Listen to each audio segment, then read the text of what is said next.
Boa noite. Sejam bem-vindos a mais um Café e Prosa. Vamos lá aguardar nossos convidados de hoje.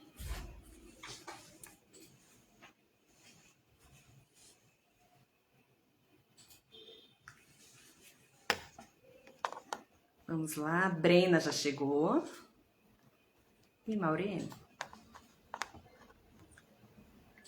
Vamos lá. Meninas, estou tentando aceitar vocês.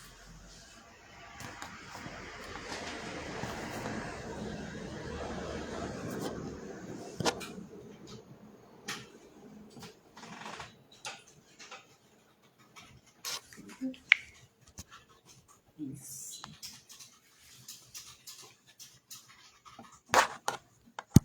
Oi.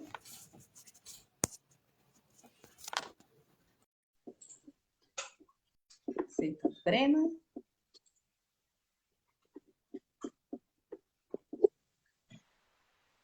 Olá, boa noite. Boa noite. Estou tentando aceitar a Maureen também aqui com a gente.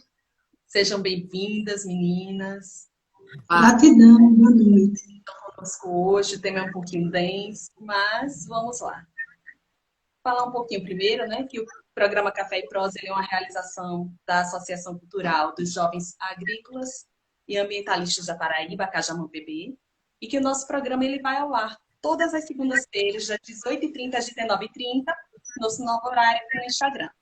E também falar dos nossos oferecimentos, que ele tem oferecimento e parceria do Instituto Pensamentos, Ações e Defesa da Democracia, o IPAD, Rede Seja Democracia, da Rede de Educação Cidadã da Paraíba, Recife PB, e também de Aquino Ilharias. Vamos lá. Hoje, nosso papo um pouquinho denso, mas mesmo assim tentar ter leveza, com Brena Meira, com Miriane, nós vamos falar sobre direitos sexuais e reprodutivos. Meninas, bem-vindas, muito grata pela presença. Vou pedir que vocês se apresentem. Brena, em seguida Meira, palavra com vocês. Boa noite a todos e a todas. Queria agradecer mais uma vez o convite, é sempre um prazer estar com vocês aqui da Cajamã. Já falei uma vez e reitero a minha fala, acho que o programa de vocês é extremamente educativo e principalmente nesse momento delicado em que vivemos, né, político, social, enfim, a educação é imprescindível. Então, assim, é muito prazeroso para mim estar aqui essa noite. Meu nome é Brenda, sou enfermeira, sou mestre em políticas públicas de saúde para as mulheres e, assim como acredito que a maioria das mulheres, estou, assim, horrorizada com o que está acontecendo nesse momento. Então, exatamente por estar consternada com tudo isso, que acho que é importantíssimo esse bate-papo de hoje. Gratidão pelo convite, gratidão por estar aqui. Bom, boa noite. Meu nome é Mauriene. Primeiro, obrigada pelo convite. Acho que está todo mundo com esse sentimento de alguma coisa engasgada na garganta sobre tudo que está acontecendo, né? Parece que o mundo está desmoronando, para além do terremoto que a gente já vive aí já há um tempo. E, bom, então deixa eu me apresentar. Sou Maurene Freitas, sou professora da UEPB, por linguística. Tenho um projeto de pesquisa que trabalha com feminicídio, né, questões de mulheres. Também atuo na militância sindical, né, fui presidente da entidade e agora a luta, né, seguindo a vida aí nos caminhos que são abertos. Mais uma vez. Muito grata mais uma vez, meninas. É assim, o pessoal que costumeiramente está com a gente estava esperando para hoje a cultural, mas o que acontece? Nós tivemos uma semana extremamente densa e com dois fatos marcantes. Que uma criança de 11 anos que teve um aborto legal negado e só depois feito, teve uma tentativa de convencimento a levar adiante essa gestação. E um outro fato que foi a divulgação de dados de uma pessoa que sofreu violência e entregou essa criança para adoção. Não poderíamos, em momento algum, calar. Então, com isso, decidimos cancelar a cultural de hoje e chamar essa conversa, que é muito importante, que trata realmente, que traz o nosso repúdio ao que está acontecendo. Então, meninas, por favor, vocês falar um pouquinho sobre esses fatos dessa semana e sobre direitos também. Em seguida, a gente entra com um bloco de perguntas. Brena, Mauriane, por favor. Vamos começar por Brena, porque eu acho que ela já é de casa. Eu como mulher, né, principalmente como mulher, me sinto violentada, me sinto agredida com o que tem acontecido essa semana.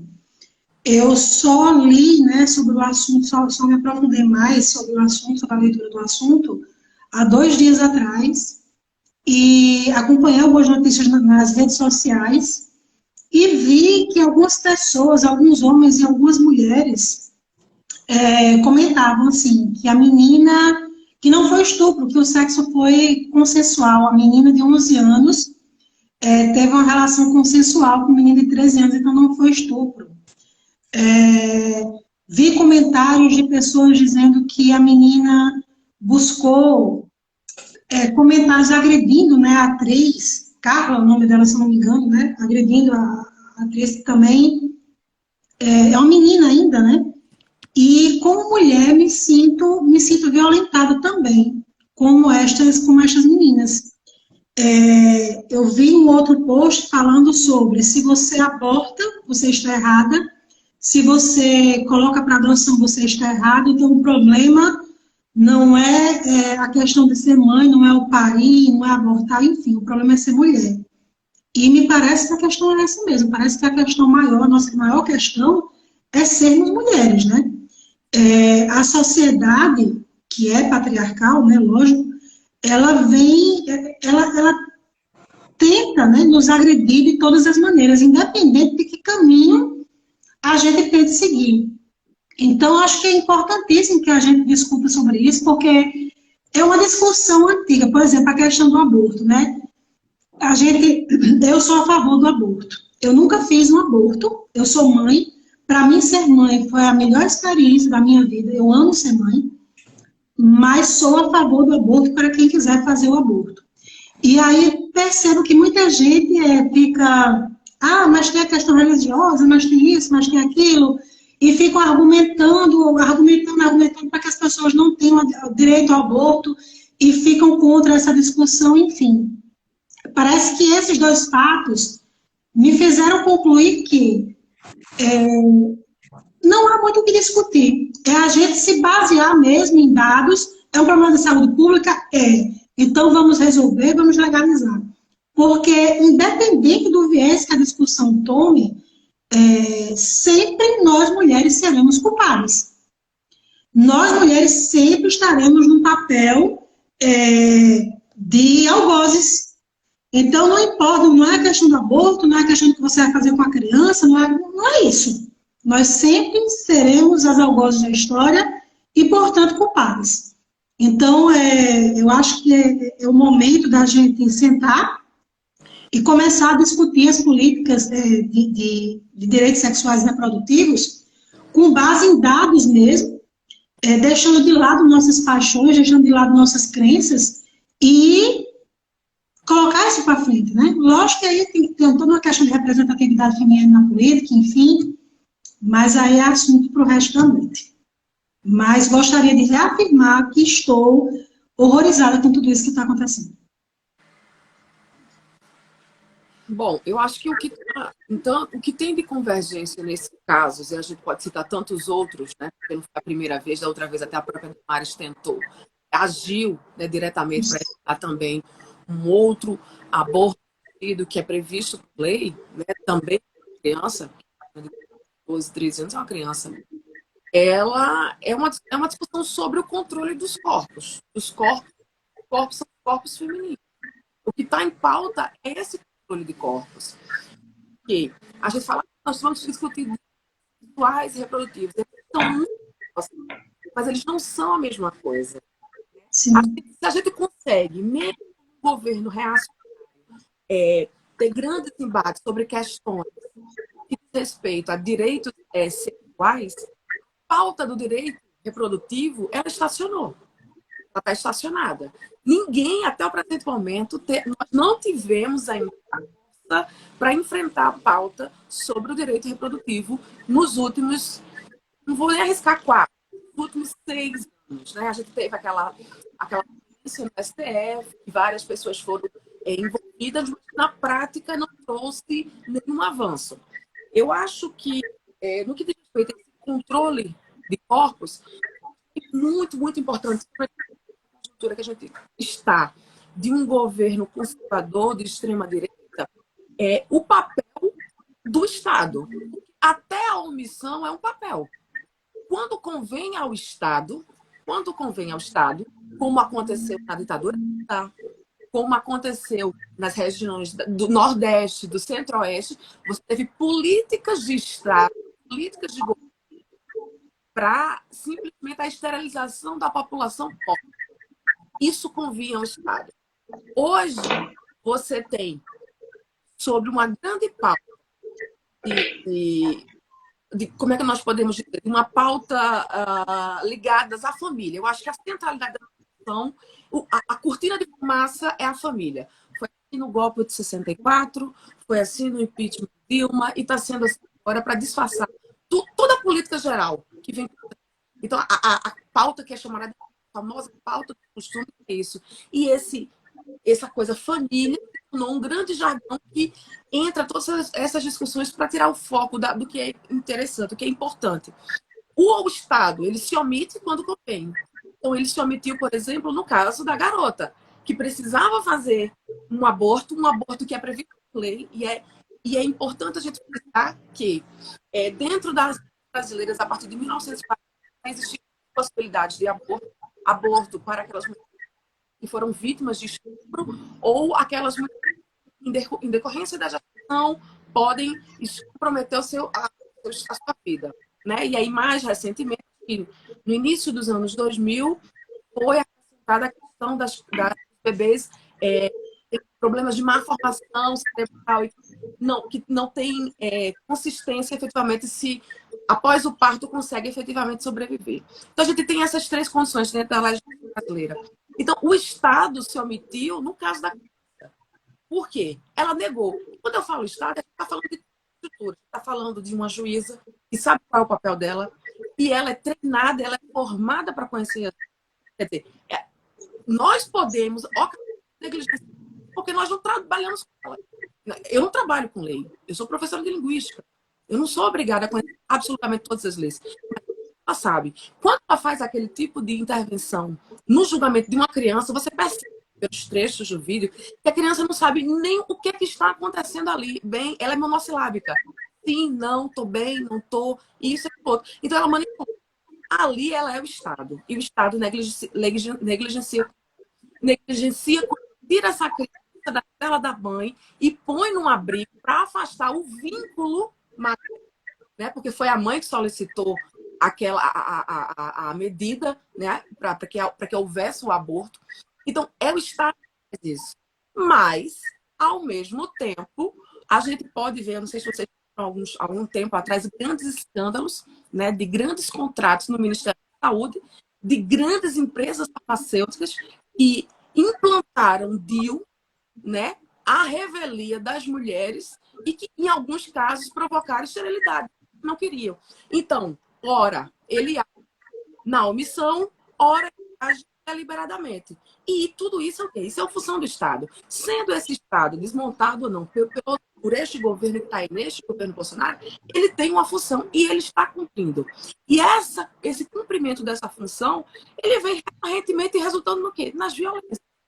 Porque se no caso da criança que engravidou e teve o aborto negado, né, o Estado se omite, ao mesmo tempo, no caso da também menina, porque uma mulher de 1 anos é uma garota, a garota Clara, o que acontece? Essas estruturas que deveriam proteger e não a protegem. Seja a assistência médica, né, que deu conta da lá, porque ela já começa a sofrer uma violência verbal obstetrícia quando ela diz que o médico, olha, independente disso, de ser um filho de um resultado de um estupro, 50% do DNA é seu. Quer dizer, nós temos um problema.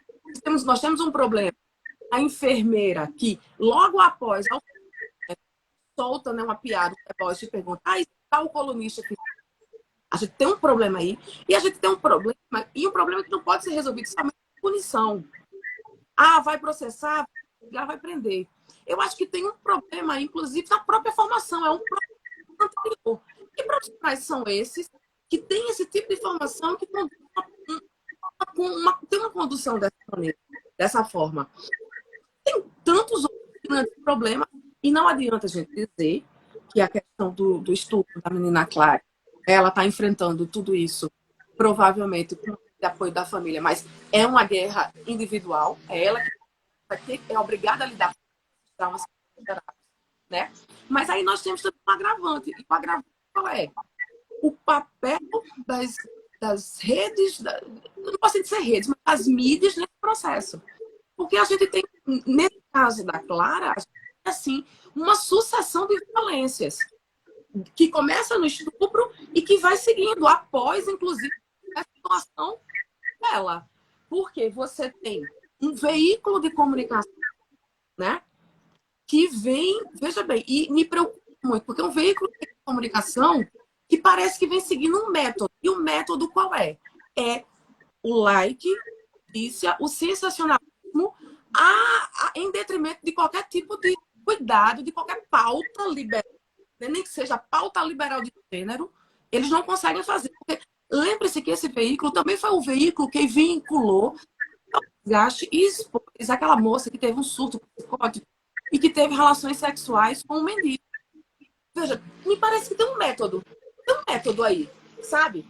Parece que compensa mais avançar na violência contra mulheres e depois pedir uma desculpa para fazer, né, uma meia-culpa e mesmo assim continuar ganhando.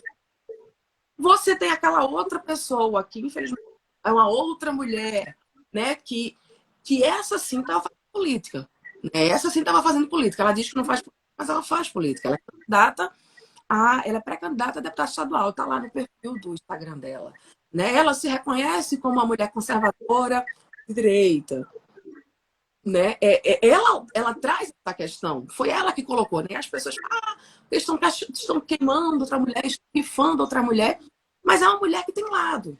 Sabe por quê? Porque a notícia que ela deu foi, e eu não tinha visto, se vocês quiserem, vocês podem até entrem no perfil dela, tá no feed dela, é um vídeo dela que ela em um quarto de hospital, que ela vai tentar se explicar, porque ela não pede desculpas, né? E ela vai dando, inclusive, vai ferindo mais uma vez a intimidade da garota Clara, falando, não, porque foi uma criança preta, né? Uma criança que colocou para adoção uma...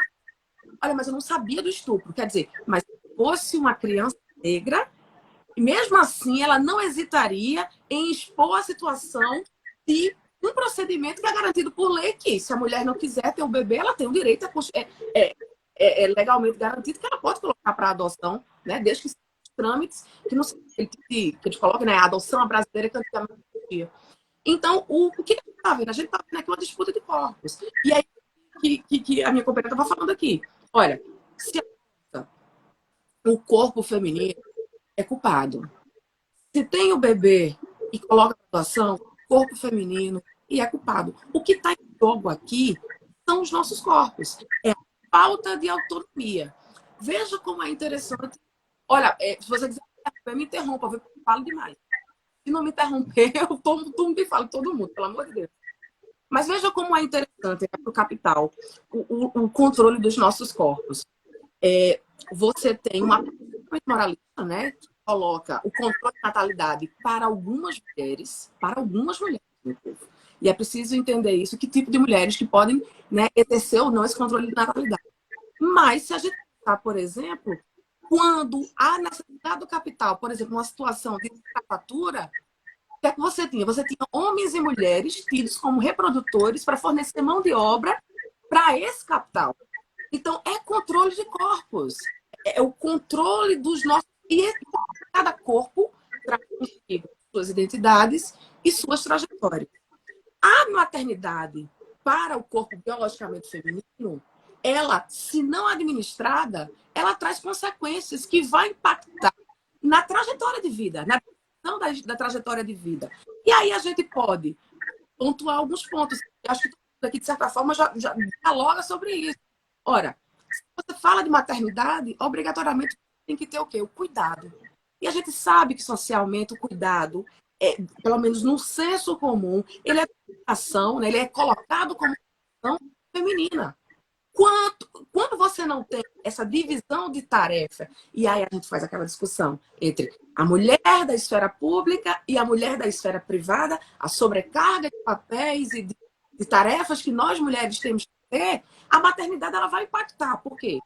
Se o cuidado é uma obrigação dita como feminina, né? Se o capital diz que hoje homens e mulheres têm que trabalhar para sustentar, ter condições financeiras viáveis. Se você não tem políticas públicas, tá? Onde colocar essa criança para que ela vá para o seu local de trabalho, como é o caso de creches e escolas adequadas. Se você não tem auxílios para aquelas mulheres que não têm um outro responsável, companheiro, a maternidade ela vai implicar nas condições de vida e de trajetória de qualquer ser humano. Nesse caso, da vida das mulheres. Então, a discussão sobre o aborto é uma discussão sobre a autonomia dos corpos femininos e que todo mundo quer opinar, né? E que pouca gente, de fato, quer se colocar no outro e ver de forma mais racional e objetiva como é que a gente faz para viabilizar esses impasses. Bom, eu acho que eu paro por aqui. Eu acho que a gente vai continuar nosso bate-papo para ficar mais dinâmico. Inclusive, só pontuando uma coisa que você falou, eu não sei de onde surgiram tantos entraves e tantas burocracias em relação ao aborto da menina, porque haveriam duas justificativas. Primeiro, ela tem 11 anos, então é uma gestação de risco, e a menina poderia vir a óbito por conta, né, levando essa gestação à frente. Fora a questão do estupro, então eu não sei por que tantos entraves. E no caso da Carla, eu também não entendo por que tanta polêmica, tanta discussão, porque a mulher que ela deseja entregar o filho para adoção, principalmente se é fruto de um estupro, ela pode entregar até na unidade de saúde. E ela tem esse direito de pegar a criança, entregar na unidade de saúde, ó, não quero essa criança, dê destino a essa criança. E aí a unidade de saúde, os profissionais de saúde precisam estar preparados para amparar essa mulher que não quer a criança, para amparar essa criança e tomar os procedimentos legais que devem ser feitos. Então, não compreendo de onde surgiram tantas falas em relação à juíza, né, de culpabilização da menina, culpabilização da família, enfim, e que o aborto é um assassinato. Eu não sei de onde surgiu isso, isso é uma coisa já prevista em lei. Então, eu não sei por que tanta burocracia, tanta discussão. Realmente eu fiquei sem entender. Sim, aí pegando inclusive esse gancho de vocês, uma série de coisas que em teoria já era para ter um apoio. Então, hoje, o que temos de fato de direito sexual e reprodutivo e o que deveríamos ter? Olha, o direito sexual e reprodutivo, infelizmente, ele ainda é pautado apenas, a gente falando sobre direito sexual e reprodutivo, na verdade a gente só tem direitos reprodutivos. Direitos sexuais não existem, né? A mulher que ela transa somente para ter prazer sexual, ela não tem direito sexual nenhum. A mulher lésbica, por exemplo, ela não tem nenhum método de prevenção de doenças, enfim, para fazer sexo com outra mulher. Por quê? Porque não se admite que a mulher transe apenas para ter prazer, ela transa para procriar. Então, os nossos direitos reprodutivos, eles ainda são completamente pautados na questão do controle da natalidade. Existia uma pequena abertura de discussão, onde se levava em conta a saúde mental e subjetividade das mulheres, mas isso não foi colocado para frente. E aí ontem eu discutia sobre isso em outra live. Quem é que faz as políticas, né? As políticas são feitas por homens. E os homens não pensam nos nossos direitos sexuais. Então, o que a gente tem exatamente é controle de natalidade, é se você precisa, quantos filhos você quer ter, quantos filhos você deseja ter com seu esposo, com a família tradicional, quantos você tem condição de sustentar. E mesmo assim, mesmo esses direitos reprodutivos, eles são extremamente falhos. Por quê? Porque não existe educação sexual, não existe educação reprodutiva. Então, assim, eu fico consternada quando eu vejo muita gente dizer assim, porque hoje em dia tem mulher que quer somente engravidar e viver de Bolsa Família, viver de apoio do Estado, não sei o quê. Primeiro que são valores irrisórios. Outra coisa, ninguém quer engravidar, ter vários filhos. Quem é mulher, quem é mãe, sabe do quanto uma criança toma o seu tempo, toma o seu cuidado. Por mais que você seja uma mãe negligente, mas uma atenção mínima você vai dar para cuidar daquela criança. Então, ninguém engravida assim porque quer, não. As mulheres têm realidades diferentes e parece que as pessoas têm muita dificuldade em se colocar no lugar dessas mulheres. Existem mulheres, por exemplo, na comunidade, que a gente vai lá e entrega camisinha. O marido não aceita que ela use camisinha. Por que a gente vai usar camisinha? Você está me traindo com alguém? Você está saindo com outra pessoa? Não, não vai usar camisinha.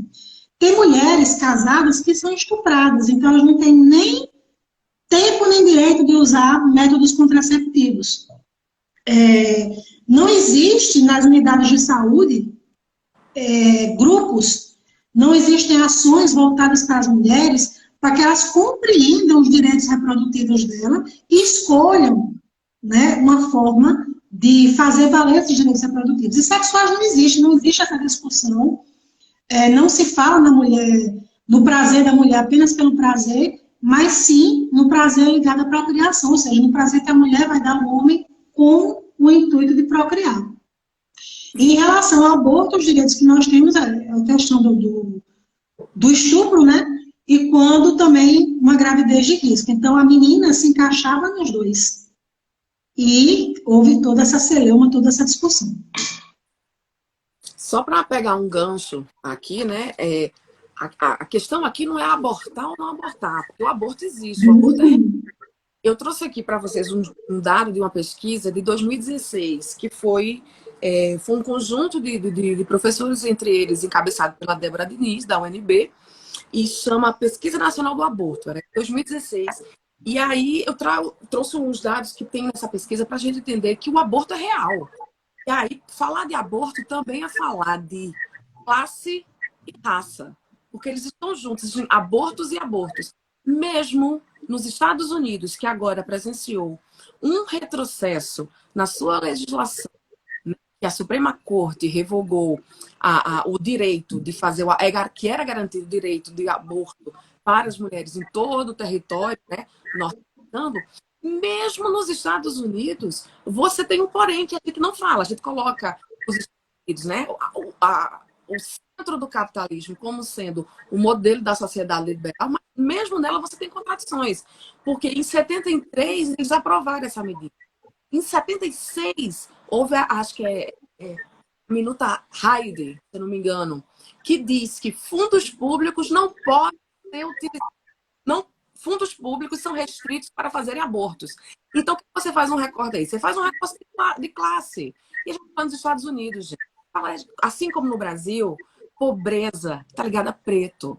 Tem classe, tem cor, tem cara, né? E aí, o que acontece? Mesmo lá no centro do capitalismo, ou no centro do modelo do país liberal, você tem dificuldades quando você vai fazer a intersecção as outras coisas, você tem dificuldades. A mesma coisa aqui no Brasil. E aí é por isso que eu quero ter esses dados para vocês. Segundo a pesquisa feita em 2016, que foi feita com vários professores, entre eles a professora Débora Diniz, da UNB, cerca de 500 mil de mulheres fizeram aborto no ano de 2015. Não é que elas querem, elas têm intenção, elas fizeram, está feito, não há o que ser revertido, certo?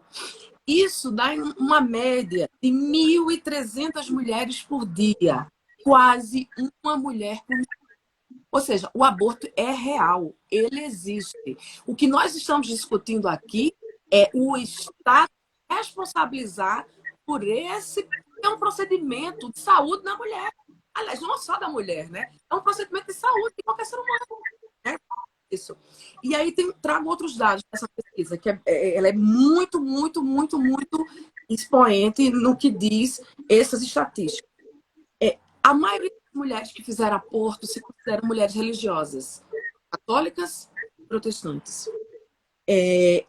8,4% das causas de mortes maternas em 2010 foram em decorrências de abortos, consequências de um aborto que não foi assistido. Agora, se você pegar esse percentual, ele muda, porque tem diferenças regionais. Essa é a média do país. Mas se você pegar, por exemplo, o estado do Amapá, esse percentual, que é de 8,4%, sobe para 33%. Ou seja, 33, um terço das mulheres de mortes maternas ocorridas, por exemplo, no estado do Amapá, é em decorrência desse aborto que não foi assistido pelo Estado. E aí nós temos, dentro disso, mais de 240 mil internações para tratar consequências desse aborto. Ou seja, quase um terço dessas mulheres que abortam de forma clandestina, o que é que acontece? Elas voltam para ser no SUS desses problemas que foram em decorrência desse aborto que não foi assistido pelo Estado. E aí nós temos aí vários outros dados que a gente poderia ficar falando. Então, quando a gente está falando de aborto, a gente está falando de classe, a gente está falando de raça, a gente não está só falando de gênero. Então, a questão do aborto no Brasil, sobretudo nesse governo que nós vivemos, ela é uma questão... Aliás, ela, por essência, ela é politizada, porque, né, e aí, isso é uma coisa que o movimento faz discussão desde a década de 70, né? O nosso corpo é político. Então, ela não é de hoje, né? Houve várias e milhares de mulheres que fizeram essa discussão antes. Mas, mais do que isso, essa discussão sobre os direitos reprodutivos das mulheres, eles acabam reverberando o quê? Na própria constituição da nossa história de país. E, para isso, e eu indico para vocês, a Flávia Biroli, ela tem um capítulo muitíssimo interessante, Gênero e Desigualdade, ela tem uma questão que fala sobre autonomia, direitos reprodutivos. E aí ela levanta uma questão super interessante, como a questão da religiosidade, ela interfere na discussão geral, enquanto sociedade, né? E aí ela faz, não, a discussão é de outra ordem, mas é impactante, porque você tem, mesmo a Igreja Católica, porque assim, as não são iguais, as instituições não são iguais, você tem divisões de forças, você tem disputa de força dentro dessas estruturas. Então, você tem uma união aí de Igreja Católica, as igrejas neopentecostais, que a partir da década de 90 se organizaram de tal forma e ocuparam os espaços dentro do nosso parlamento.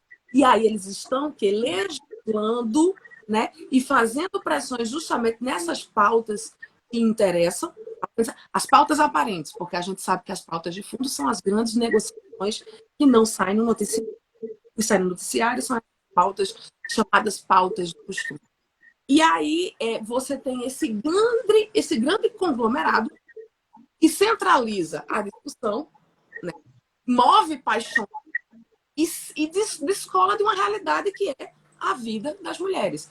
Ao mesmo tempo em que a gente tem essa discussão extremamente complicada, sobretudo no país, hoje, com o avanço da extrema-direita, a gente também tem outras realidades dentro da América Latina. Por exemplo, o aborto foi legalizado em Cuba em 1905.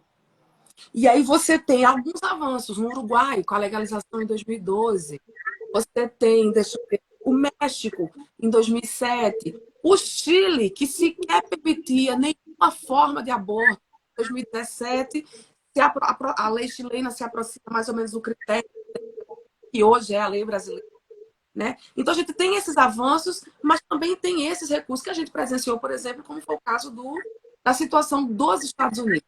Estima-se que, automaticamente, a organização política dos Estados Unidos não é como a do Brasil. Os estados têm muito mais autonomia de legislar do que nós, né? A gente tá submetido à lei nacional. Uma lei estadual nunca pode ser maior do que uma lei federal. Lá não, a partir do momento em que a Corte simplesmente, em tese, né, diz que fraciona, quando ele flexibiliza, automaticamente 13 estados já proíbem. E a tendência, eu estava vendo a matéria do BBC que diz que a tendência é que nos próximos meses, em torno de 25 estados também nessa discussão. E, ao mesmo tempo, põe uma outra coisa, né? Porque eles também viveram um governo de extrema-direita. Eles estão acostumados a provocar, isso nos países periféricos, né? Preferencialmente na América Latina. Agora, a problemática foi para o centro do capitalismo, foi para os próprios Estados Unidos. Não sei se vocês viram as imagens, né, das manifestantes fazendo um protesto em frente à Suprema Corte, quando bala de borracha, que é o que nós recebemos aqui. Né? Nós recebemos aqui porque fomos ensinar. Nossa polícia aprendeu com eles como é que se reprime as manifestações de rua. Né? E me parece que nós temos aí um outro capítulo de disputa, de luta dos direitos das mulheres, né? E eu acho que, de certa maneira, mesmo pautada, mesmo ancorada na dor dessas duas crianças, né? Porque para mim são duas crianças, eu acho que nós temos um compromisso de começar a fomentar o debate entre nós sobre direitos produtivos e assumir com seriedade a pauta da legalização do aborto no Brasil. Uma coisa que a Argentina trabalha. A gente viu, né, aquele movimento do lencinho verde na Argentina. Trabalhou, forçou, avançou, recuou. E eu acho que parece que a gente tem que fazer... A tarefa que me aparece no horizonte é isso. Nós temos uma tarefa de organizar esse debate e fazer outra aí. Eu costumo dizer que o aborto no Brasil, mesmo o aborto legal, ele ainda é semi-clandestino. Porque a dificuldade da mulher chegar a esses serviços, né, de aborto legal, a falta de informação faz com que a mulher precise passar por uma verdadeira via crucis para conseguir realmente ter esse direito ao aborto legal. Então, assim, o aborto aqui é quase ilegal ainda. Mesmo que é legal, seria quase ilegal. Pegando esse gancho também da questão não só do aborto, mas da consensualidade. Porque estamos falando, que foi chocante essa semana, esse caso de duas crianças. E algumas pessoas ficaram dizendo, não, é consensual. Eu faço a seguinte pergunta. O que exatamente pode ser dito de consensual nisso? Afinal, duas crianças, ainda mais uma criança de 11 anos.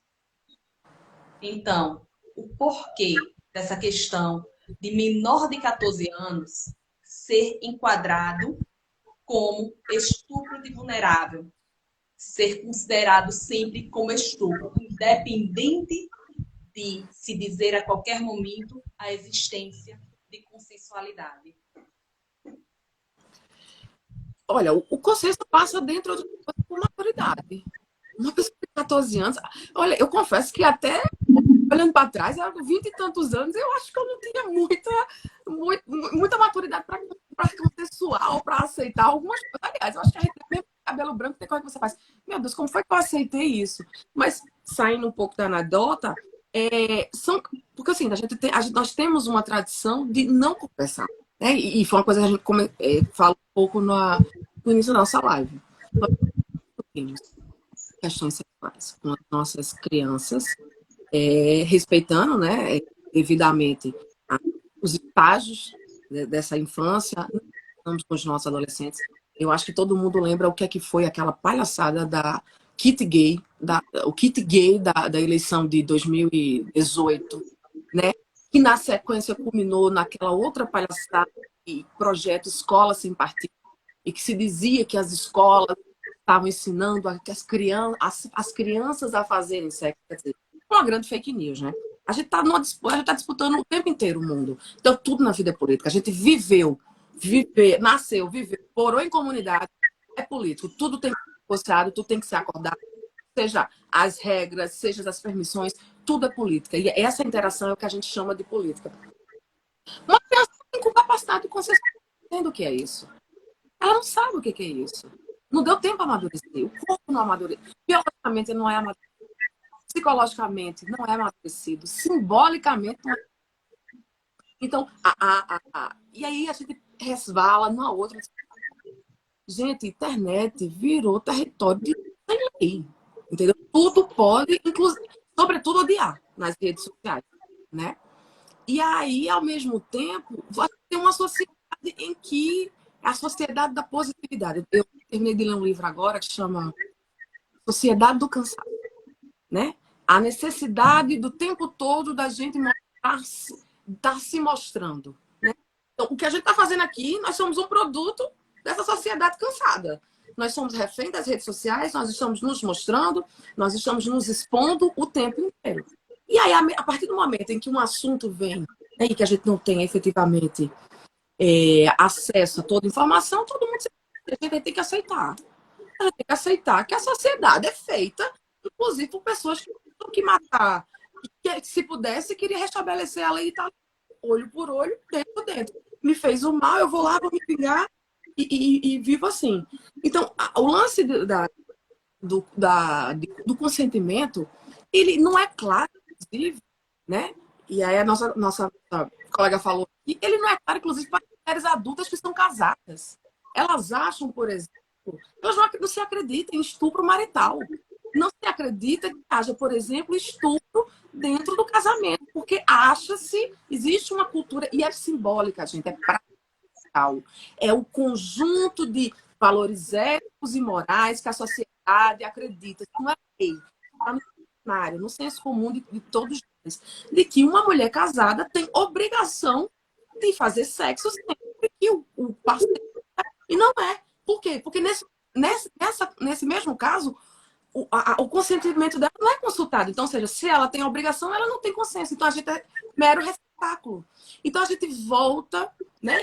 E é impressionante como a história, primeiro, depois a tragédia, como a gente volta para a mesma discussão do século XIX. Corpo feminino como propriedade feminina, né?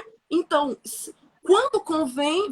Agora, veja só, a categoria criança como serve para ser objeto de objetificação de discurso de conservador. Quando convém, nós temos que proteger nossas crianças e todo mundo tem aí uma bandeira contra a pedofilia e que, de fato, tem que ser proibida. A pedofilia é crime, uma criança não pode consensuar. Mas quando de fato acontece o resultado dessa pedofilia, que é, no caso, um estupro, automaticamente essa culpa ela é dividida, se não transferida para a vítima. E aí, ó, pode ser criança, adolescente, mulher madura, idosa. Quantos relatos que nós não vemos por aí, né? Então, assim, eu volto à tecla inicial. A gente está discutindo a autonomia dos nossos corpos. Sejam de mulheres jovens, crianças, meninos e meninas, mulheres adultas, maduras e idosas. E sobre isso, sobre o direito da gente dizer: não quero essa relação sexual, não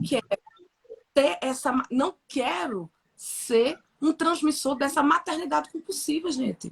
Que, né, a gente trabalha-se com a ideia de que foi mulher, teve útero, tem que gerar, tem que ter filhos. As mulheres têm que ter o direito de dizer, inclusive, não, eu não quero ter filhos. Todo mundo sabe na prática como é que funciona uma mulher que diz que não quer ter filhos. Primeiro, ela é egoísta, ela é narcisista, ela é uma série de coisas, né? Se é casada e também não quer ter filhos, não, esse casal tem algum problema. Porque não tem como você ter um casal e não ter filhos. E por aí vai. Então, a questão do consentimento, ele é escamoteado quando convém a narrativa. Entende? Quando convém culpar a vítima, aí a criança, a adolescente, ela consente, gente. Ninguém consente. Quantas mulheres... E aí quero chamar a atenção, meio que falar de direito sexual, o caso daquela nadadora, Joana Maranhão.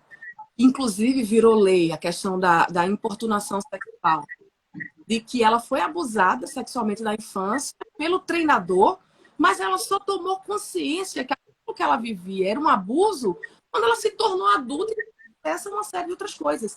E tem mais, gente, as realidades.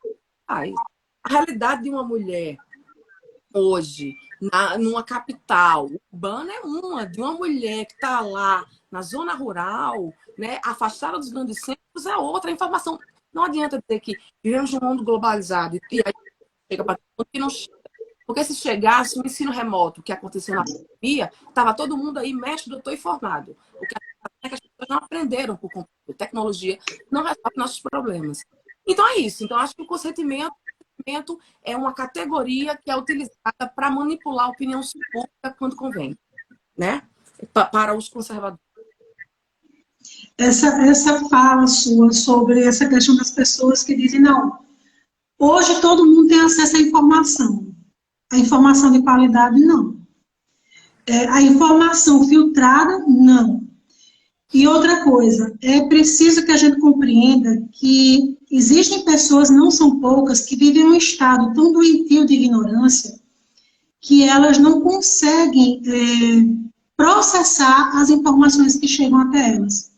É preciso que alguém processe essas informações e entregue essas pessoas. E aí eu até lembro dos métodos, né, de Paulo Freire, da educação de Paulo Freire. É preciso que haja esse encontro para que você consiga realmente absorver aquilo. Não é porque existe internet, e a internet tem de tudo, que você tem acesso a tudo e que você compreendeu tudo, de jeito nenhum. Eu acho que o consenso, ele passa pelo bom senso. E uma criança de 11 anos não tem bom senso ainda para dizer se quer realmente ter uma relação sexual ou não. Existe ali toda uma curiosidade, existe um prazer local, lógico, em se descobrir, em ser tocado, enfim, e existe toda uma falta de informação e de educação, inclusive nas escolas. As pessoas são absolutamente contra se falar de sexo na escola. Dizem que se a gente for falar sobre sexo com as crianças, falar sobre sexo com os adolescentes, a gente vai estimular essas crianças e adolescentes a fazer sexo, quando não é isso, de jeito nenhum. A educação, ela faz exatamente isso, para que a pessoa, ela ajuda a desenvolver o bom senso. Então, assim, é criminoso se dizer que uma criança de 11 anos fez sexo consensual. Ela não fez sexo consensual. De 11, de 12, de 14... Gente, uma pessoa, eu conheço mulheres de 18, 19 anos que não fazem sexo consensual. Porque elas não têm ainda a possibilidade de dizer assim, não, eu realmente quero isso, porque transam com 2 dias estão arrependidas. Então, o que é consensual? O menino, ele tem 13 anos, se eu não me engano, né? Então, assim, existe uma lei chamada Romeu e Julieta, acho que vocês conhecem essa lei, e que faz com que amenize, né, isso. Então, não sei se vai ser realmente crime de estupro, não sei, não acredito que sim, porque a menina tem 11 anos, mas sei que a pena dele vai ser abrandada pela lei Romeu e Julieta, porque ele também é um menino. Ele tem 13 anos, ele também não pode responder como responderia um adulto por um crime de estupro. Mas é preciso que se enfatize que o sexo não foi consensual e que a mãe da menina também não tem culpa nisso. Essa semana eu vi muito se falar sobre a mãe da menina. Ela fez porque quis, ela quis transar com o menino. E a mãe dessa menina estava onde? Gente, isso está além do controle da mãe da criança. A mãe da criança não tem culpa. Essa criança também não tem culpa. Quem é que tem culpa? Quem tem culpa é a sociedade, é o Estado, é todo mundo que não dá educação a essa menina, que não deu meios dessa mãe educar essa menina, que não dá meios dessa mãe estar presente. Mesmo que ela esteja presente, ainda assim foge ao controle. Então, acaba que se dizer que é sexo consensual, acaba que isso faz com que se culpabilize ainda mais as mulheres, porque se culpabiliza a menina, aí ela transou porque quis, e a mãe da menina que estava ausente. Ninguém nem falou do pai da menina, mas a mãe da menina estava ausente. Tem alguns programas aqui na Paraíba, alguns programas sensacionalistas, eu já vi, não vou nem citar o nome, mas existe. E aí esses programas, quando acontece um estupro de uma menina de 14, de 13 anos, de 12, eu vejo muitas vezes o apresentador dizer assim, uma menina de 12 anos hoje sabe de tudo. Outra coisa, você vê uma menina de 12 anos na festa, você diz que ela tem 18, que ela tem 20. Não importa. Isso não é justificativa.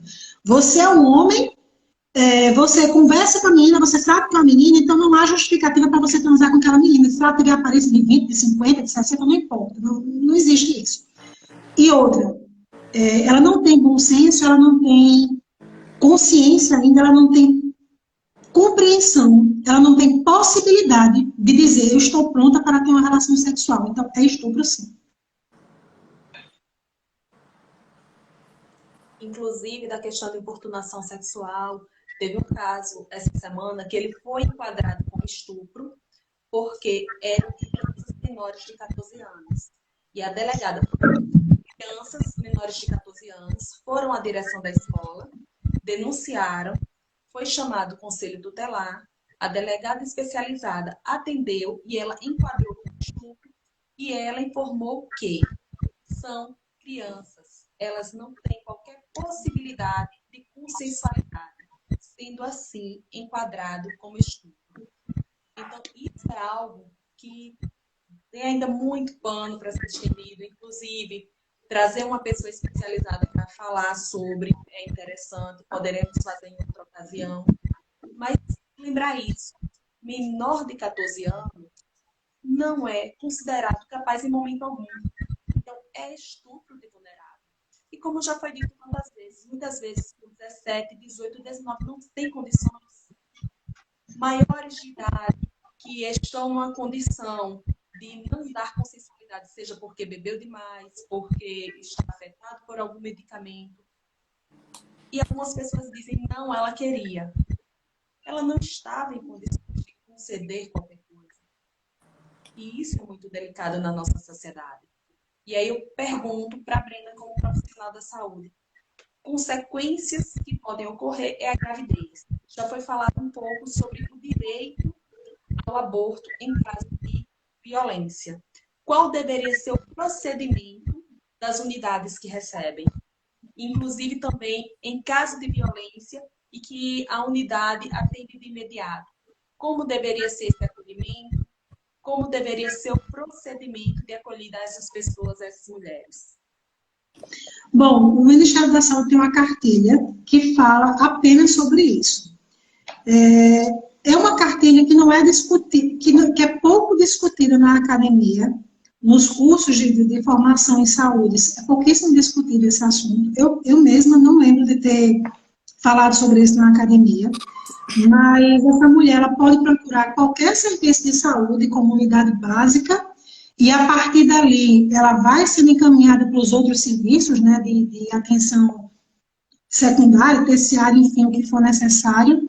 E existe todo um protocolo de humanização para o acolhimento desta mulher, mas se você for fazer uma pesquisa com os profissionais de saúde, a maioria deles desconhece esse protocolo. E o que acontece, na verdade, é que essa mulher acaba sofrendo também violência no serviço que ela procura. Você imagine só, uma mulher que sofreu violência, que teve o seu corpo invadido, sofreu violência sexual, enfim, ela tem que contar essa história dentro da unidade de saúde. É um agente de saúde, é uma enfermeira, ao médico, depois a um outro médico, depois a um outro profissional, ela precisa ir na delegacia, ela precisa ter um boletim de ocorrência, tem toda a investigação. Então, assim, é um absurdo que você precise, inclusive, provar que você sofreu essa violência. Eu acompanhei uma vez um caso, numa unidade de saúde aqui de João Pessoa, de uma moça que chegou na unidade de saúde e ela disse que sofreu violência e ela não sabia ainda se estava grávida ou não, fazia somente um dia que ela tinha sofrido a violência, mas ela queria ter acesso aos coquetéis. E aí começou todo começou a se fazer um questionário com essa moça dentro da unidade de saúde, ela passou por vários profissionais. E depois é que ela foi encaminhada para o hospital universitário para poder fazer esse coquetel, para poder tomar as medicações, e antes disso ela teve que ir na delegacia, ela teve que fazer exames. Eu percebi que alguns profissionais estavam duvidando da palavra dela. Você acha que realmente ela sofreu violência? A pessoa que sofreu violência está aqui andando assim normal, ela não tem nenhuma marca no rosto, ela não apanhou, ela está tão calma para quem sofreu violência.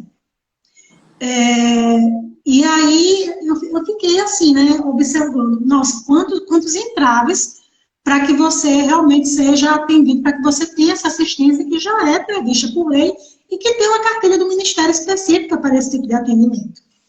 Então, assim, o recomendado é que você, se sofreu violência sexual, você procure unidade de saúde para ser atendido, e aí de lá você vai ser encaminhado, né, para a delegacia da mulher. Existem alguns serviços de atenção à violência aqui na Paraíba, mas eu não sei quais são as ações que eles desenvolvem. No ano passado, houve uma campanha aqui da Prefeitura de João Pessoa sobre a questão da violência contra a mulher, mas não a violência sexual especificamente, a violência de uma forma geral. E aí o folheto era assim, para as mulheres procurarem, né, esse serviço, porque esse serviço atendia mulheres lésbicas, cis e trans. E eu fiquei me perguntando, ora, mas uma mulher trans pode ser lésbica, uma mulher cis pode ser lésbica. Então, quem fez esse folheto não sabe a diferença de gênero e sexualidade. Então, como é que uma pessoa que não sabe a diferença de gênero e sexualidade, uma pessoa que não entende profundamente sobre isso, está à frente de um serviço desse? Então, que tipo, que qualidade esse serviço tem? Então, assim, não sei quais são, eu não sei te dizer com propriedade como é o acolhimento nesses serviços. Eu sei como é na unidade de saúde. Em algumas unidades de saúde existem profissionais capacitados. No Brasil inteiro existem 40 serviços que atendem a mulheres que precisam fazer o aborto legalizado. No Brasil inteiro, imagine. 40 serviços apenas.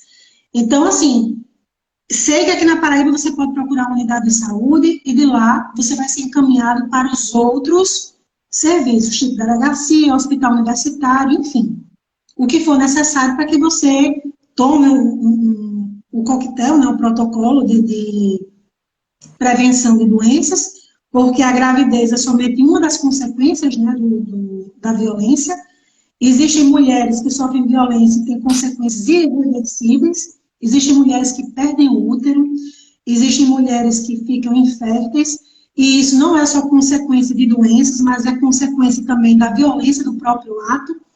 Tem homens que não fazem somente a penetração com o pênis, mas eles também colocam pedaços de pau, vidro, enfim.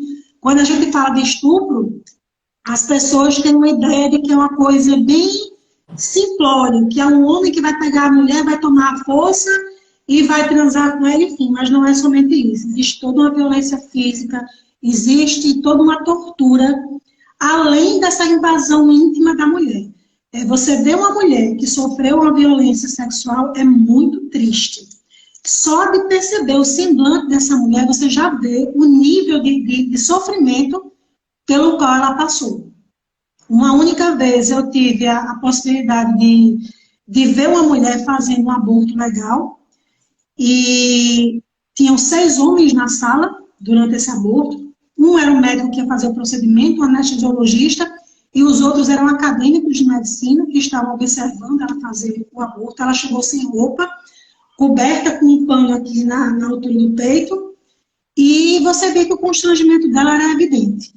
Porque além de ter sofrido toda aquela violência, ela ainda estava sofrendo uma violência ali porque ela estava exposta. Uma mulher que já tinha sofrido violência sexual estava exposta diante de 6 homens nua para fazer um aborto legalizado, que nunca é uma experiência boa.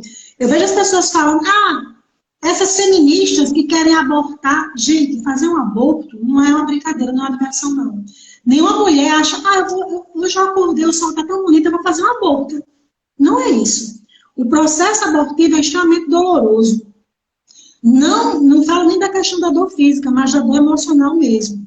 É um procedimento onde você fica exposta à posição, é uma posição ginecológica onde você fica exposta, você vai ter que dar várias explicações aos profissionais de saúde, você tem que tomar várias medicações, você ainda tem riscos de infecção, tem mulheres que têm infecção pós-aborto, mesmo aborto legal, e são infecções que passam meses para serem tratadas, para serem curadas. Então, assim, dizer que as mulheres fazem aborto porque não tem responsabilidade, fazem aborto porque quer fazer aborto, porque não quer tomar medicamento, porque tem um comportamento promíscuo, gente, pelo amor de Deus, vamos sair dessa discussão. Então, voltando à sua pergunta, o ideal é que essa mulher, a primeira coisa que ela faça é procurar a unidade de saúde, a atenção básica, procure um profissional da atenção básica, faça esse relato para que ele caminhe ela para outros serviços, para que ela seja amparada realmente.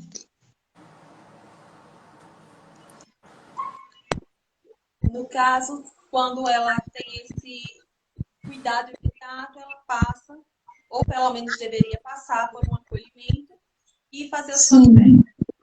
E no caso de um caso mais tardio, em que ela já está grávida, normalmente, como deveria ser esse acolhimento e qual deveria ser, de fato, o procedimento? Eu não entendi direito o que você falou. Você falou em questão do aborto tardio. Não. No caso, a mulher que sofre violência de imediato, ela procura o serviço, ela, em teoria, vai fazer pílula do dia seguinte, ter acolhimento e fazer esse coquetel, vai ter esse apoio. E aquela mulher que não tem esse acompanhamento imediato, se descobre grávida, como ela deve proceder e, em teoria, já que mesmo o aborto legal no Brasil, ele não é exatamente como deveria Sim. ser. Então, qual procedimento ela deve tomar e como ela deveria ser acolhida, pelo menos de acordo com a cartilha, de acordo com o que, em tese, temos de direito. A realidade é que poucas mulheres que precisam do aborto legal, elas procuram, as unidades de saúde, elas procuram assistência. Elas ainda tentam resolver por conta própria. Existe no mercado negro, né, uma venda muito grande de medicamentos abortivos e eles são bem vendidos, né? Alguns são bem populares entre os jovens. Existe um problema também que nós enfermeiras temos, tem muitas jovens que tomam um medicamento que é vendido no mercado negro. Elas tomam não, elas usam, né, esse medicamento na vagina e muitas vezes elas nem têm certeza da gestação, fizeram apenas um exame de gravidez, enfim. E existe toda uma contração, né, uterina, existe todo um risco, enfim. Então, poucas mulheres elas vão procurar realmente a unidade de saúde quando elas precisam de um aborto, mesmo que elas estejam amparadas por lei, mesmo que elas saibam disso. E a grande maioria não sabe que estão amparadas por lei. A grande maioria das mulheres desconhece isso. Muitas mulheres não sabem que se elas sofrerem um aborto e engravidar, elas têm o direito de interromper essa gestação, elas não sabem. E assim, é até a 20ª semana, né, que você pode fazer essa interrupção. Tem mulheres que não descobrem a gestação até a 20ª semana, elas descobrem mais tardiamente. Então, por conta disso também, elas tentam resolver de maneira clandestina mesmo que elas estejam amparadas. E outras, as que sabem que não estão amparadas, elas tentam resolver mesmo de maneira clandestina, enfim. Daí, tantas mulheres que morrem por conta de aborto, e esse risco de infecção tão grande, muitas mulheres também perdem o aparelho reprodutor por conta disso, né? Perdem útero, perdem trompas, enfim, por conta de infecções. As clínicas abortivas, elas normalmente são bem escondidas e não usam qualquer tipo de material. Como a gente estava discutindo anteriormente, a maioria das pessoas que procuram essas clínicas são pessoas de baixo nível socioeconômico, as pessoas que realmente têm muito dinheiro. Um médico faz esse procedimento, a verdade é essa, procura, vai para outro estado, enfim, consegue fazer o procedimento. Para essas clínicas clandestinas ficam para as pobres, e são essas pobres que morrem, que têm infecção, que já chegam na unidade com um grau de infecção tão grande que não tem mais o que se fazer por essa mulher. Quando essa gestação, então, quando essa gestação já é descoberta tardiamente, e você foi vítima de um aborto, se você foi vítima de um aborto, se você foi vítima de um estupro, se você procurou algum serviço, alguma delegacia, se você fez um boletim de ocorrência, é legal que você leve isso, mas você também pode procurar uma unidade de saúde, levando essas provas de que você sofreu um aborto e procurar assistência médica. Infelizmente, o que aconteceu com essa menina provavelmente vai acontecer com essa mulher também. Ela vai ser questionada, ela vai ser investigada, porque ela precisa provar que realmente ela sofreu um aborto, que ela não está querendo abortar por brincadeira. Enfim. Mas o caminho é esse, é procurar a assistência da unidade básica de saúde e de lá também ser encaminhada. Independente de você estar no início da gestação, com 20 semanas ou com mais de 20 semanas.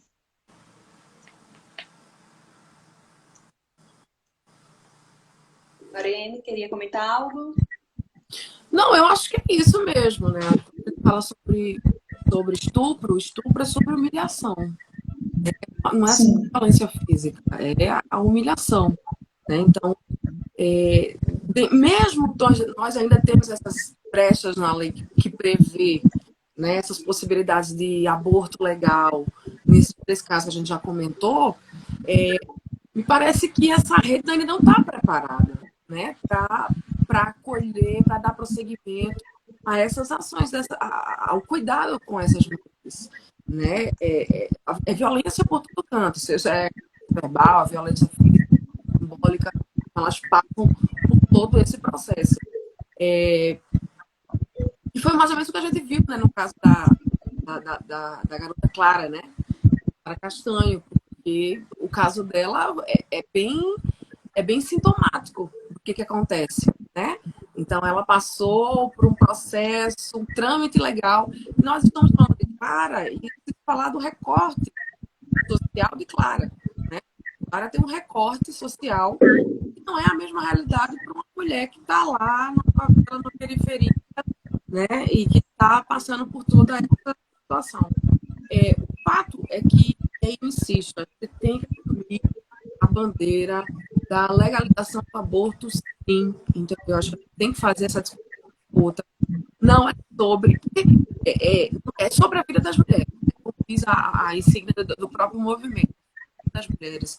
E a gente já percebeu que em casos tão próximos da vida do feto, do bebê, nunca foi a centralidade, né?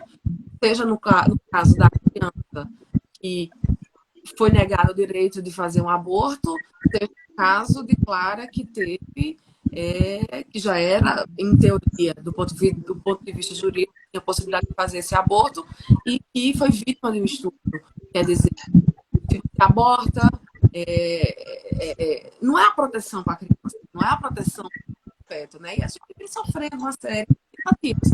A gente vive uma tentativa de reconhecimento dessa legislação, que não é querer, mas que é a que temos, né? Com todos os problemas, é a que nós temos aqui agora. Então, a gente vê, eu me lembro que nas manifestações de 2013, uma das pautas era contra que foi tentado pautar, né, no Congresso Nacional, o Estatuto do Nascituro, quer dizer, se havia uma parcela, já se tinha direito, que era uma forma de justamente essa legislação que já existia, assegurando esses abortos legais, no caso dessas 3 modalidades. A gente teve agora uma tentativa, acho que foi da Mari, se eu não me engano, de que a mulher só poderia ser atendida se mostrasse o boletim de ocorrência.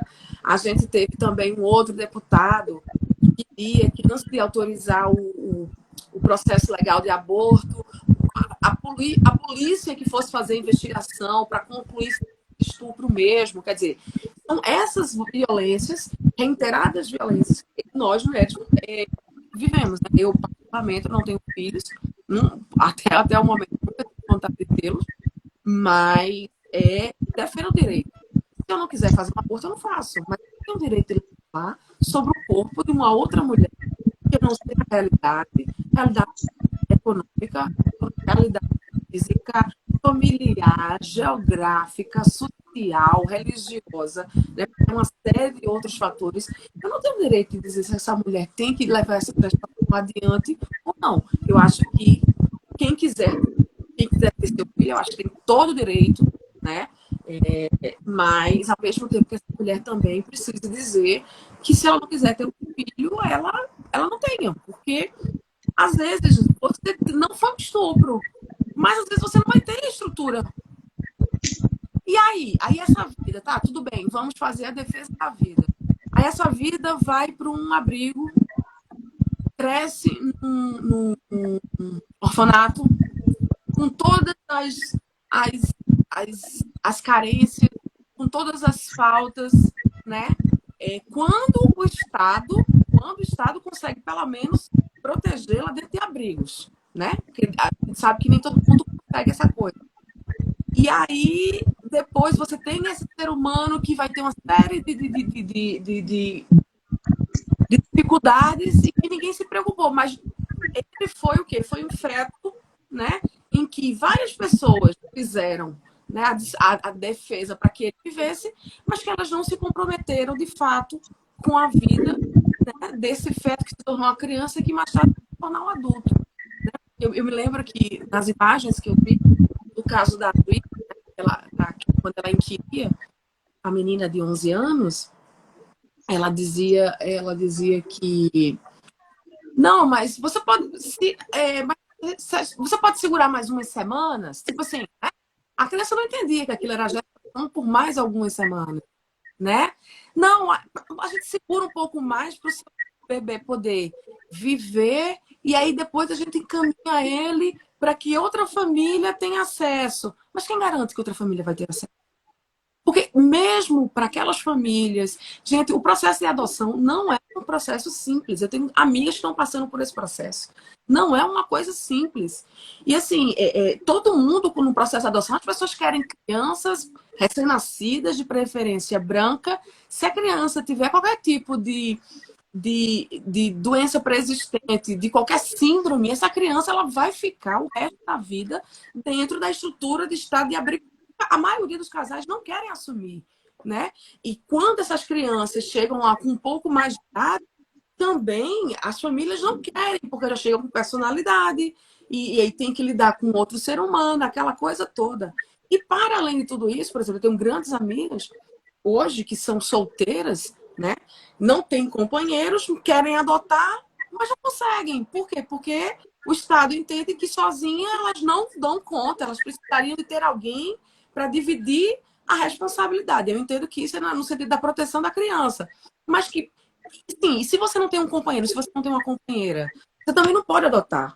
Entende? Então, assim, são muitas variantes e que fica difícil você, no conforto da sua casa, né, da sua estrutura familiar, estruturada ou não, né, porque eu vejo muita gente que fica fazendo a defesa da família, mas que não consegue ter uma estrutura, um relacionamento saudável dentro da própria família, né? E que defende simplesmente por defender, não passam por aí. As pessoas têm uma série de realidades e cada realidade precisa ser entendida. E é dever do Estado proteger a todos nós, independente de orientação sexual, cor, classe, gênero, território, o que quer que seja. É isso. Ale, hoje em dia, não se cobra que a mulher leve o boletim de ocorrência ou os exames do IML, não se cobra mais.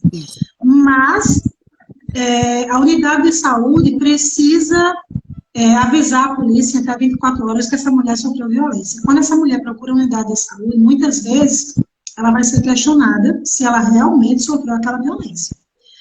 Então, assim, se ela tiver algum documento provando que ela realmente sofreu a violência, vai ser melhor nesse processo para que se investigue se ela realmente sofreu a violência. Então, se ela sofreu um estupro e ela foi na delegacia e prestou um depoimento, tem um boletim de ocorrência, aquilo vai ajudar para que ela, quando ela for informar que sofreu a violência, que precisa fazer um aborto, enfim, para que tenha crédito, para que tenha validade a fala dela. É triste dizer isso, mas é isso. A mulher que sofre a violência, ela precisa ainda validar aquela violência que ela sofreu, porque muitas vezes a fala dela é descreditada. Muitas vezes o profissional de saúde não acredita naquela mulher. Acha que ela está inventando aquilo para fazer um aborto porque ela teve um comportamento promíscuo, enfim. Essa série de julgamentos que se faz a respeito da vida de nós mulheres. Agora que falamos de comportamento promíscuo, eu dei uma olhada aqui, tem um dado que acho que aquela pesquisa que eu falei que foi feita por Débora Diniz e companhia, né, porque são vários professores, e aí, o que eles perceberam? Eles perceberam que a maioria das mulheres que fizeram aborto no Brasil no ano de 2016, esse mais de quase meio milhão de mulheres, a maioria eram mulheres casadas. A maioria eram mulheres casadas. E no livro da Flávia Biroli, ela também traz uma outra pesquisa que ela diz: nos locais onde o aborto foi legalizado, né, que onde o Estado entra com assistência, 78% dos casos de aborto assistido foram também para mulheres casadas. Então, não tá, aí voltamos àquela nossa dicotomia do início, né? O sexo para a mulher, ele tem que ser exclusivamente de reprodução, ele não pode ser de prazer. Então, mesmo que essa pequena parcela de prazer exista e, no caso, aconteça uma situação de uma gravidez desejada, o todo se passa por onde? Pelo o que a gente não pode ter, o prazer. Quando, na realidade, as pesquisas mostram que, em casos de estupros, as mulheres no caso de aborto, as mulheres que mais abortam são as mulheres casadas, com um controle de natalidade dentro daquele guarda-chuva que a gente já falou de família, né? Papai, mamãe, responsáveis e aquela, enfim, aquela coisa toda. Mas por quê? Porque, novamente, o que tem em jogo é o domínio dos nossos corpos. E uma mulher não pode sentir prazer. Então, ela tem que ter a sexualidade única exclusivamente para a reprodução. E aí já tem uma discussão. O que é o comportamento promíscuo? Né? O que é o comportamento de risco? Porque uma mulher que tem vários parceiros, mas ela usa camisinha com esses vários parceiros, uma mulher que tem um parceiro e não usa camisinha, mas esse parceiro tem relações com outras mulheres, qual o comportamento de maior risco? Né? Ser promíscuo tem um comportamento de risco, está associado à liberdade sexual feminina, é complicado, né? A briga aí é o controle da sexualidade feminina, né? Tudo isso é para nos controlar.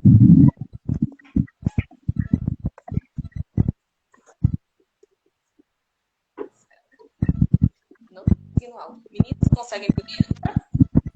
Tá baixinho, mas consigo. Eu estava falando, vocês não estavam ouvindo. Estouramos o tempo, só para variar. Porque toda vez é isso, que eu falei para vocês.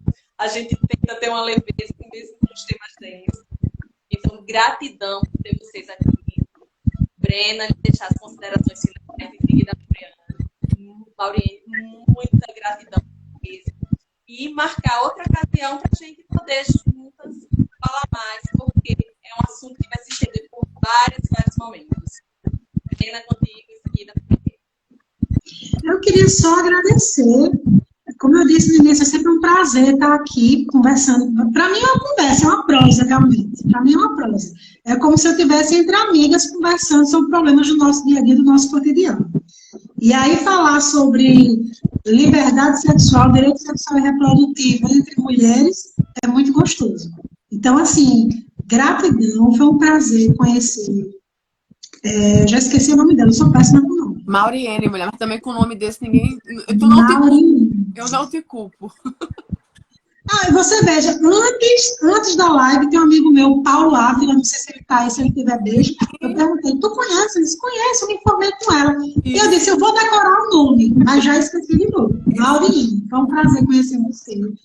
E que venha outras discussões, sim, é necessário que a gente continue discutindo, é necessário que a gente fale mais sobre o assunto. É preciso que nós, mulheres, percamos a vergonha mesmo. É preciso que a gente se mostre, diga, a gente quer gozar mesmo. A gente quer ter esse direito de gozar com dignidade, de gozar com segurança. A gente tem direito sobre os nossos corpos. É preciso que a gente fale sobre isso, que a gente se imponha. E a Cajamã está contribuindo para isso hoje. Gratidão. Boa noite e beijo no coração de vocês. Bom, também encerrando, fazendo as considerações, muitíssimo obrigada pelo convite. Né? Se for uma pauta que eu domino, pode me convidar. Foi uma conversa muito boa, foi uma conversa leve, foi uma conversa super tranquila. Espero que o pessoal que estava assistindo também tenha gostado. E sempre que precisarem, que puder contribuir, pode contar comigo. Sim. Eu acho que é isso. Eu acho que a Brena estava falando, né? A gente tem o direito de gozar. Eu acho que a gente tem que entender que a gente goza, né? Porque às vezes as pessoas não sabem. Sim, tem isso. O corpo, né? Então, eu acho que é um tabu. Eu acho que se nós fôssemos uma sociedade amadurecida, a gente não teria tanto tabu em falar sobre a educação sexual. A gente não teria, boa parte da população não teria aquela conversa de kit gay da eleição de 2018. Só acreditou, e foi uma boa parte da população na história do kit gay, gente que não tinha, inclusive, acesso à informação sobre a educação sexual. Porque se soubesse do que é educação sexual, tivesse tido, estava dizendo, não, isso aqui é uma brincadeira que estão fazendo comigo, é uma manipulação. Então, o fato da gente ainda ter políticos, representantes, que não me representam, mas que representam uma outra parcela da sociedade, que ainda insiste nessa pauta, mostra que o debate ainda é necessário, está latente. A gente precisa enfrentar essas questões de sexualidade, até para nos proteger nossas crianças sobre o que vem, o que acontece, né? A pauta sobre a gente está conversando hoje, o aborto, é apenas uma ramificação de todos esses problemas, esses tabus que a gente não superou. superou ainda. A gente não conseguiu superar esse tabu ainda. A gente precisa discutir. A gente só enfrenta o problema no debate, no diálogo. E debate e diálogo, meu povo, lembrando, a gente só faz em democracia, tá? Em ditaduras, em debate, em dialoga. Por isso é essencial, faço meu lobby. É essencial que a gente tenha pelo menos uma realidade, uma condição dentro do país em que nós tenhamos, de fato, ainda, pelo menos, um Estado democrático. Nem que seja para a gente continuar brigando, mas que seja permitido, inclusive, a gente brigar, porque não é possível as nossas divergências no Estado democrático de direito. E daqui a pouco mesmo, a gente vai ter que fazer uma escolha, e eu espero que né, opte pelo Estado Democrático de Direito. É isso. Obrigada. E se precisar, pode me chamar. Gratidão, Brenda. Gratidão, Aureliane. Obrigada. Vamos realmente seguir adiante com esse assunto, porque ele tem muito a ser dito. E me despedindo, agradecendo a todas e todos que estiveram presentes hoje. No próximo segundo estaremos de volta. Aqueles que quiserem ajudar a ampliar assim, as nossas ações, doações, para poder manter realmente a Cajamã, porque nós somos uma instituição que dependemos do apoio de vocês. O nosso CNPJ vocês podem pegar lá no nosso Instagram, bonitinho. Vai ficar salvo para quem quiser dar uma olhadinha depois. E divulguem também. E nessa pauta, lembrando das eleições de 2018, teve um poema que foi muito trabalhado e que ele fala exatamente disso. E cada dia ele está mais atual. Infelizmente, ele é bem denso. Ele diz o seguinte: ele é o roxo de quem não caiu da escada. Ele é a violência escondida na piada. Ele é aquele aperto nojento na condução. Ele é a casa grande rindo da escravidão. Ele é o país na contramão da caminhada. Ele é o patrão violando a empregada. Ele é o nosso salário um terço mais baixo. A política do ódio, covardia e esculacho. A política do ódio, covardia e esculacho. A barbárie de farda berrando no palanque. A hipocrisia mais truculenta. Ele é a mão suja de sangue que se diz ungida de água benta. Ele é o atraso que país nenhum merece ter. E nós somos as mulheres e não vamos deixar ele vender. E é isso mesmo. Nós somos as mulheres. Adorei. A cada dia. Porque nesse momento nós temos isso, de nos unir, redemocratizar esse país, lutar pelos nossos direitos, pelos nossos corpos, pela nossa vida. Então, meninas, conto com vocês sempre. Até a próxima. Gratidão. Gratidão. Obrigada, gente. Gratidão.